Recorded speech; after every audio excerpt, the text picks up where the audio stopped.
Chaud, tiède, en amour, savoureux.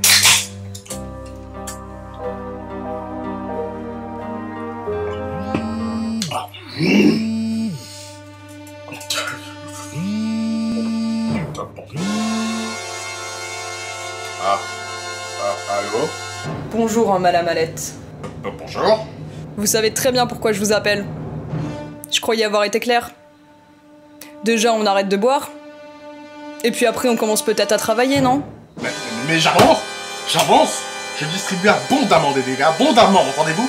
Et puis, je ne bois plus tant que ça. Mais enfin, mais ça n'a aucun intérêt de distribuer nos DVD à ce jeune youtubeur là. Et puis vos boissons là, la Maximator ou je sais pas quoi, ça c'est terminé. D'accord? Alors maintenant c'est très simple, il y a deux options. Soit vous commencez à travailler et vous arrêtez de boire, soit c'est la fosse au lion qui vous attend. Ah non! Ah non! Pas la fosse au lion, pas la fosse au lion. Si, bien sûr la fosse au lion. Alors maintenant, vous arrêtez vos conneries, vous commencez à travailler et vous arrêtez de boire en Madame Mallette.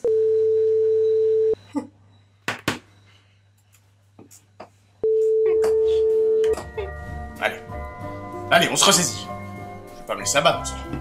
Je suis le meilleur dans mon domaine. La Maximator, elle est la seule à comprendre mon talent.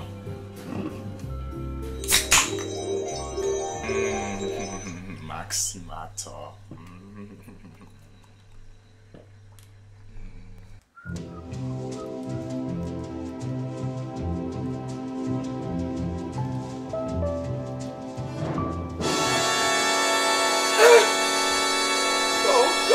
Putain, je suis chez moi là, je suis chez moi. Ah bah la Mallette de merde. On est chez moi là, on est chez moi. Pas encore, putain, j'en ai marre. Si je vous dis horreur française, en France, le cinéma dit de genre, c'est pas le plus répandu. Relativement peu de films produits par an, et ce depuis les années 60. Ça n'empêche qu'il y a eu des chefs-d'œuvre comme Les Yeux sans visage de Georges Franju en 60. Mais surtout, beaucoup de séries B pas top. Les films de Jean Rollin, Claude Mulot. Et parmi tout ce bordel à peu près rentable, il y a eu beaucoup de films, beaucoup de réals, beaucoup de mauvais réals, et le maestro. Bernard Launois, c'est un homme qui a tout d'abord fait du cinéma érotique avec des titres comme Lâcher les chiennes et Touche pas à mon bignou. Film très intellectuel, c'est sûr. En 85, il se lance dans la réalisation d'un film avec Une script, une communiste, syndicaliste. Un petit film d'horreur tourné sans trop de budget en Normandie. Mesdames et messieurs, Devil Story, il était une fois le diable.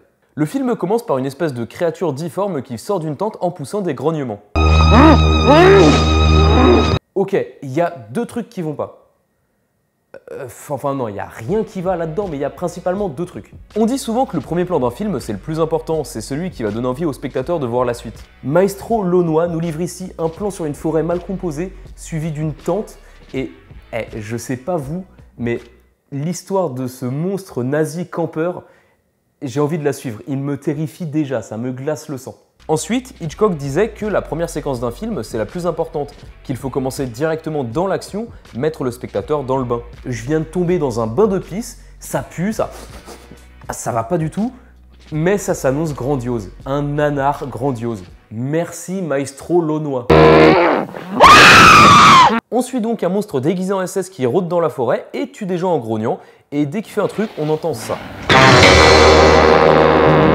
Habituez-vous, il y a ça tout le film. J'en perds mon latin. Puis, sans que ça ait de sens, on voit un cheval, puis le générique avec notre héros qui gambade paisiblement dans la forêt. Maestro Launois nous livre ici une introduction légendaire. Marion Cotillard en sueur. Cette scène est un des trucs les moins rythmés et bien foutus que j'ai vu. Monstre, tue, personnage 1.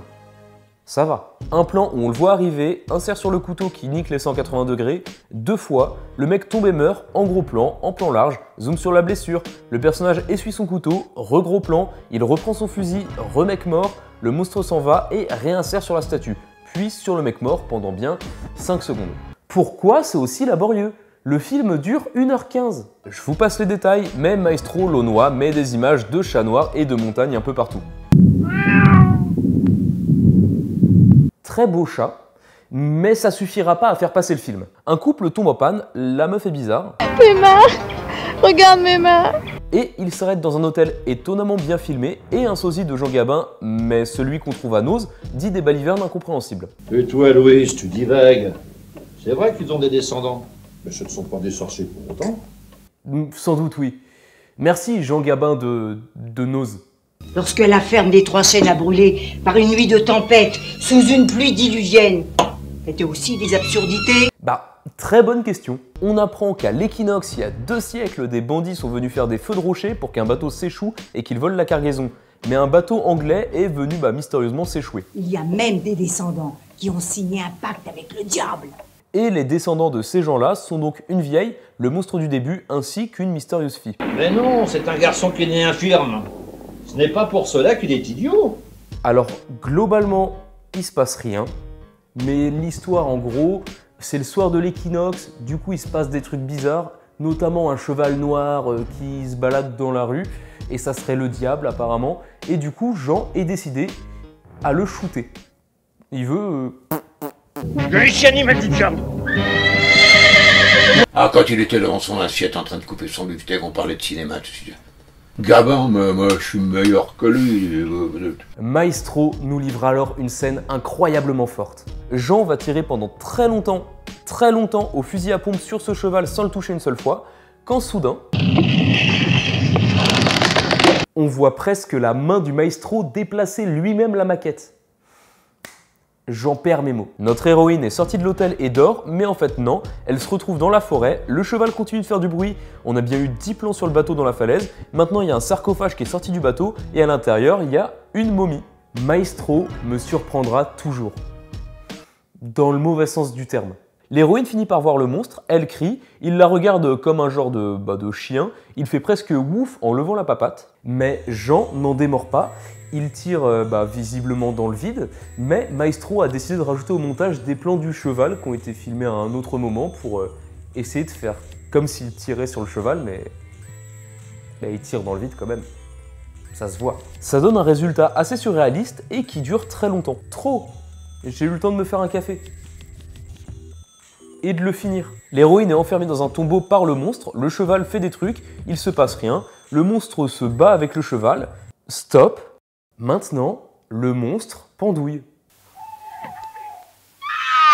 Je crois comprendre ce que le maestro Launois a voulu faire. Je crois saisir. Personne ne peut comprendre le génie du maestro. Personne. Bon, la momie arrive et sort l'actrice du sarcophage, mais avec une perruque moche. On sait pas pourquoi. Je sais pas quoi faire de cette info. Donc si je résume, Jean tire sur le cheval, maintenant il fait jour, donc ça fait au moins une dizaine d'heures.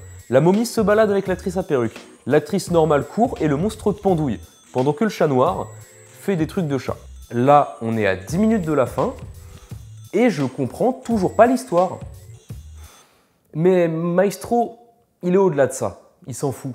Il préfère mettre son actrice courir au ralenti en nuisette pendant 5 minutes. Je sais plus trop décrire ce que je vois. Le monstre brûle, le chat miaule, la voiture roule, puis ça arrive. Ce que vous nous avez raconté est vrai. J'ai vu le monstre, le fils de la vieille. Je sais, mais cela ne m'intéresse pas. J'aime beaucoup la façon de penser de cet homme. Un homme bon. Et donc, il tire encore sur le cheval, ça doit faire au moins 24 heures. On peut pas lui enlever qu'il est persévérant. Il y a le bateau, la momie, le cheval, la perruque, et le grand final. Tu n'es que mon esclave!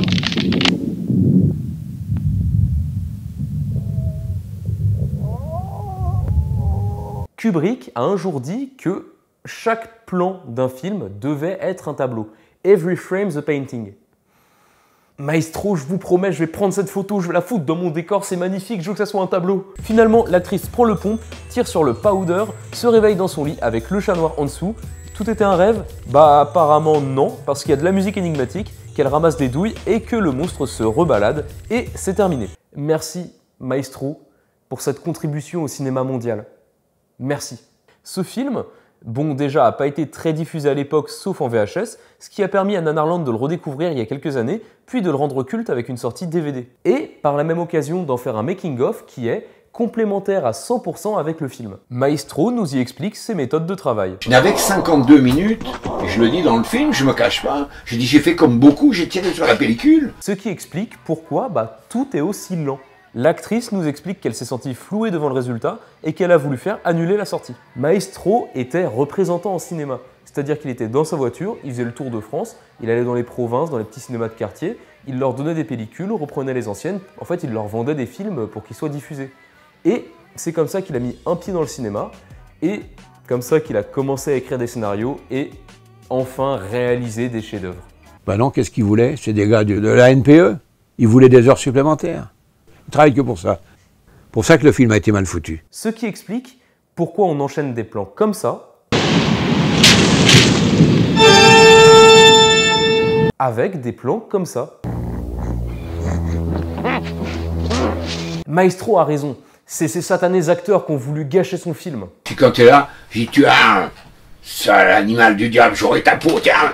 Il dit je peux pas faire les deux en même temps, il me disait toujours. Oh, j'ai dit merde, va te faire foutre. Alors j'ai dit tu peux pas tirer et parler en même temps? Et j'ai dit merde alors, où on va? Ces acteurs qui veulent pas tirer à balles réelles dans le vide pendant qu'ils crient leurs répliques. C'est que le cheval, il n'est pas de harnais. Alors c'est très difficile. On mettait des gens de chaque côté pour ne pas qu'il dépasse. Autrement, il se tirait le cheval. Pendant un moment, il s'est tiré. Hein. Puis il y en avait deux. Mais même les chevaux étaient mauvais. Comment c'est possible? Mais non. Maestro est tellement doué, beau, talentueux, un être de lumière. Ils ont tous voulu saboter son film par jalousie. Bande d'hypocrites. On a vendu le Japon, on a vendu les États-Unis. Le film a été doublé en américain. Pas en anglais, en américain. Voilà. Maestro sera reconnu dans le monde entier. Bref, vous l'aurez compris, Devil Story, c'est du n'importe quoi, c'est un nanar complètement culte, complètement hilarant. Aujourd'hui, c'est considéré comme un des classiques du nanar. C'est assez incroyable de voir que, même après toutes ces années, Bernard Launois, Maestro Launois, est toujours premier degré quand il parle de son film, depuis 85. Il en démord pas, pour lui, c'est un super film et c'est de la faute des autres. Et à côté de ça, je vous encourage à le voir, c'est un objet vraiment non identifié, on comprend pas ce qu'on regarde, c'est complètement unique en son genre, et ça en fait sûrement le pire film d'horreur français, il n'y en a pas eu des masses, mais en parallèle c'est sans doute le meilleur. Parce que vraiment, c'est un film qui est ultra intriguant et qui est passionnant. J'ai une passion pour ce film.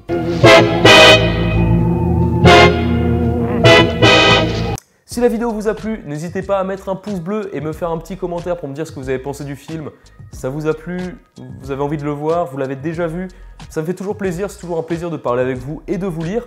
On se retrouve la semaine prochaine pour une nouvelle vidéo. C'était Alex dans un nouveau décor, j'espère que le décor vous plaît. À très bientôt.